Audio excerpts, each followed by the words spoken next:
Assalamualaikum warahmatullahi wabarakatuh. Hello everybody. Kembali lagi dengan Mr. Tri. Hari ini kita mau belajar recount text. Jadi kan dalam bahasa Inggris itu ada banyak tuh jenis teks. Ada recount, ini yang akan kita bahas. Ada deskriptif, ada naratif, dan sebagainya. Terus apa itu recount? Recount text adalah jenis teks yang memiliki fungsi untuk menceritakan kembali kejadian atau pengalaman yang terjadi di masa lalu. Misalnya kita habis dari Singapura. Kita mau menceritakannya ke dalam bentuk surat, misalnya surat pribadi email. Jadi format teksnya, jenis teks yang kita tulis tadi itu jenisnya adalah recount. Tapi bagaimana cara menulis teks recount? Cara menulis teks recount itu ada aturannya. Pertama, strukturnya. Struktur recount teks itu ada 3. Yang pertama, orientation, pengenalan.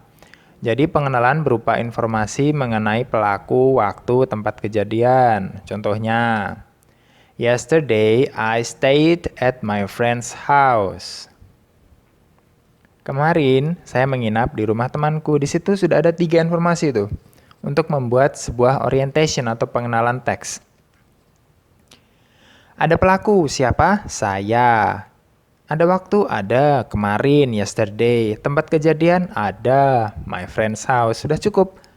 Hanya dalam satu klausa simpel saja, itu sudah cukup untuk membuat sebuah orientation pengenalan.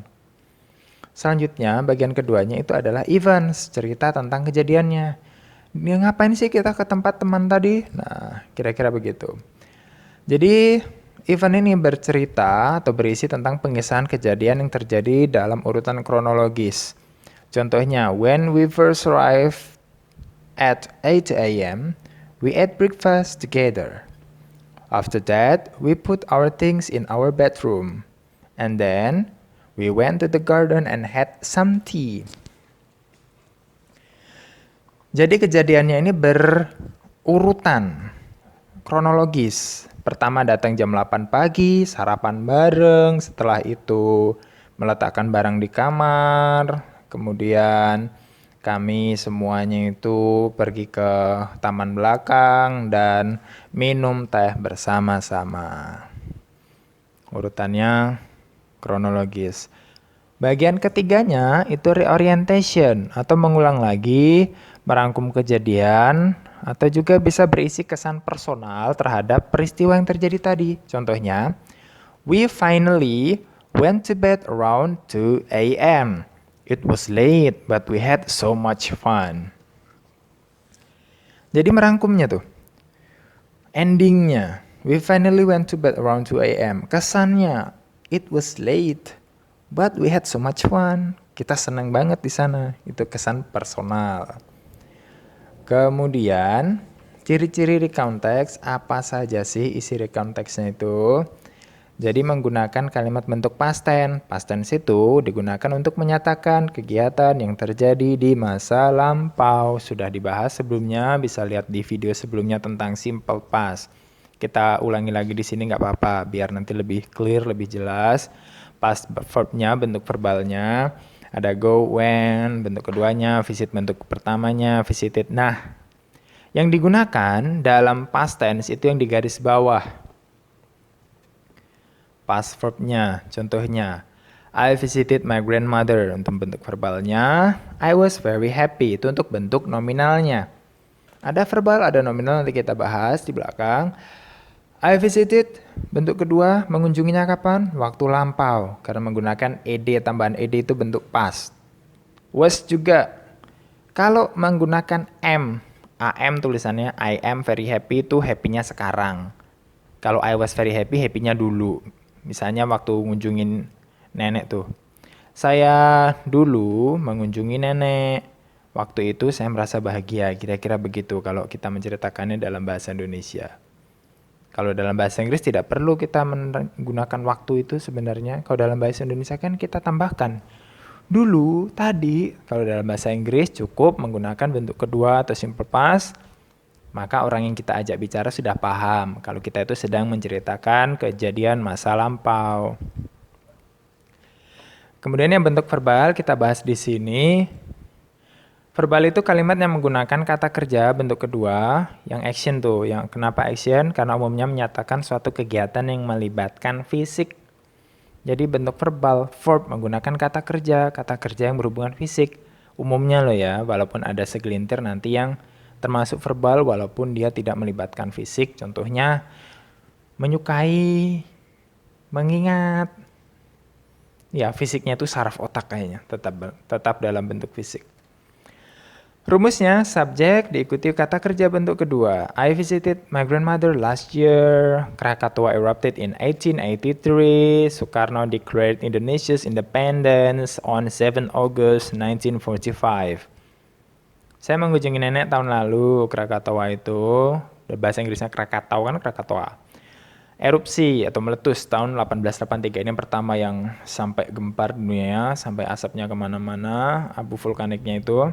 Kemudian Soekarno itu memproklamasikan kemerdekaan Indonesia pada tanggal 17 Agustus tahun 1945.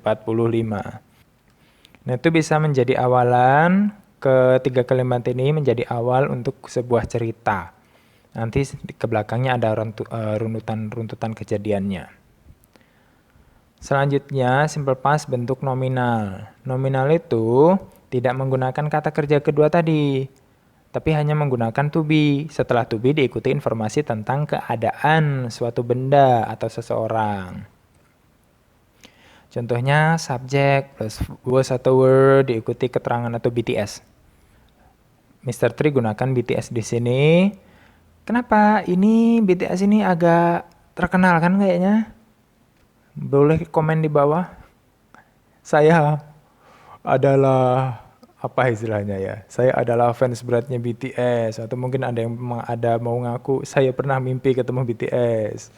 Saya ingin jadi istri salah satu anggota BTS. Kalau yang cowok apalah itu BTS, jarang yang tahu. Hanya wanita-wanita itu yang paham biasanya. Oke, gunakan BTS di sini biar lebih familiar saja. Apa itu BTS? Kita bahas dulu I, she, he, it dulu. Itu diikuti was, you, David diikuti were. Nah, jadi kalau nanti subjeknya I diikuti was, baru diikuti BTS. Kalau subjeknya they itu diikuti were, baru diikuti BTS. BTS apa? B, benda, T, tempat, S, sifat. Diingat-ingat. BTS, B kata benda, T keterangan tempat, S kata sifat. Contohnya, Perla Kingdom was the first Islamic kingdom in Indonesia. Jadi mungkin masih ada yang tahu kalau Samudra Pasai kayaknya atau apa mungkin kerajaan Islam pertama, tapi setelah didata catatan sejarah ternyata Perla Kingdom itu adalah yang pertama yang ada di Indonesia, kerajaan Islam itu ada di Banda Aceh. Kemudian kalau nggak salah menyatu dengan Samudra Pasai. I was in kindergarten 10 years ago. Saya ada di TK 10 tahun yang lalu karena kayaknya di sini yang banyak mendengarkan video atau nonton video ini adalah anak-anak. Ini saya buat khusus untuk siswa kelas 8, jadi mungkin umumnya sekitar 14 tahunan ya, 15 tahun mungkin. Jadi ya kira-kira 10 tahun yang lalu lah, masuk TK atau kober atau playgroup. Nah, apalah itu istilahnya. Jadi I was in kindergarten 10 years ago. People were happy with the independence. Ini maksudnya independence, kemerdekaan Indonesia tadi ya. Jadi orang-orang waktu itu bahagia dengan kemerdekaan Indonesia. 3 contoh, 3 kejadian di masa lalu. BTS-nya, B itu benda, kerajaan Islam pertama itu kan benda. Tempat di TK, karena ada kata di, pada, itu berarti menyatakan tempat. Kemudian S-nya sifat happy, itu adalah kata sifat, karena dia menyifati suatu benda, menyatakan keadaan suatu benda. 3 kalimat menggunakan ketiga-tiganya. Jadi nanti bisa dikombinasikan saja. Perla Kingdom itu ada kombinasinya benda dan tempat sebenarnya. The first Islamic kingdom itu benda, in Indonesia itu adalah tempat. Ciri-ciri selanjutnya yaitu menggunakan keterangan waktu, tempat, dan cara. keterangan waktu. Contohnya minggu lalu, kemarin, seminggu yang lalu. Jadi lastnya bisa diganti-ganti tuh. Setelah lastnya maksudnya. Last night, last Sunday, hari minggu yang lalu. Last weekend, akhir pekan yang lalu. Last holiday, liburan yang lalu. Ago-nya itu harus ada jumlah waktu di awal, baru kita ago. Misalnya jumlah waktunya ada berapa? 3 tahun. 3 years ago, 3 tahun yang lalu. Atau misalnya jumlah waktu yang lain, 5 jam, 5 hours ago, 5 jam yang lalu. Kemudian keterangan tempat, di taman, di sekolah, di hutan, di rumah, dan sebagainya. Jadi nanti kan menceritakan, kan kita cerita biasanya ada informasi tempat tuh. Kemarin saya begini di sini gitu kan. Kemudian keterangan cara itu umumnya ya walaupun kadang ada kadang enggak. Bisa diletakkan dalam recount text. Contohnya carefully dengan hati-hati, slowly dengan pelan. Jadi biasanya keterangan cara ini kata sifat ditambah ly. Misalnya slow ditambah ly, maka ada arti dengan pelan. Misalnya dengan rajin, diligently. Dengan marah-marah, angrily. Kan kalau marah tuh angry. Ditambah ly, maka artinya berarti menjadi dengan marah-marah. Contohnya, he spoke angrily. Dia berbicara dengan marah-marah misalnya. Jadi tiga kata keterangan ini menyatakan digunakan bisa dalam kalimat recount text. Selanjutnya dalam recount text itu ada apa lagi? Dalam recount text itu ada kata hubung.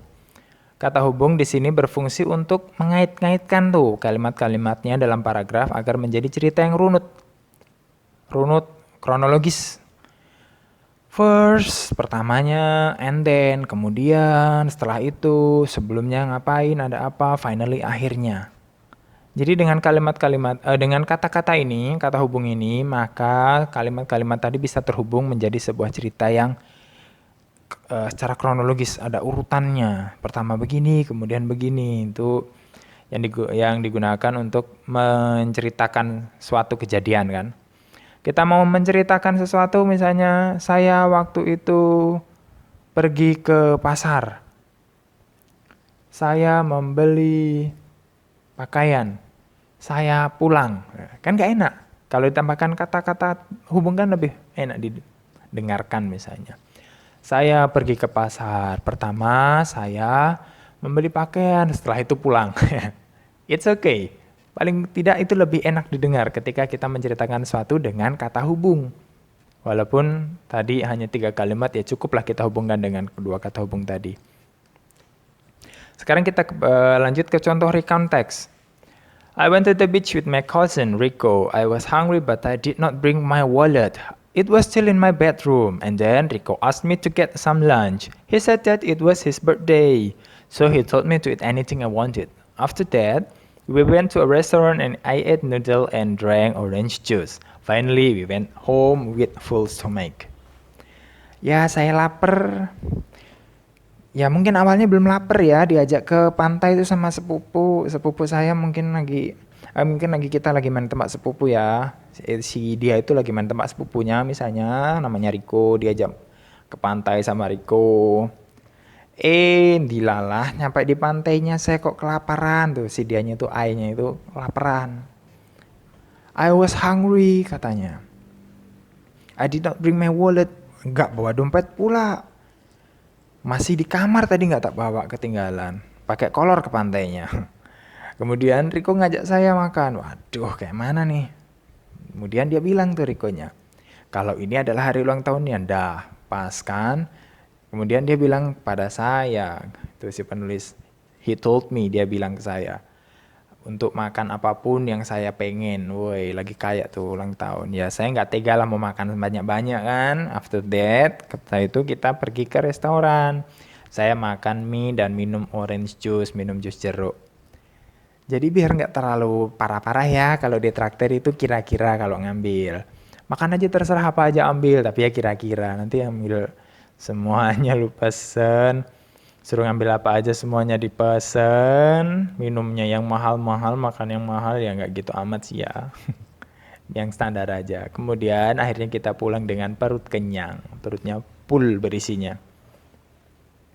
Kita analisa isi dari teks ini. Ada menggunakan kata kerja bentuk kedua, when. Saya pergi. When itu bentuk keduanya dari go. Saya pergi ke pantai. I went to the beach.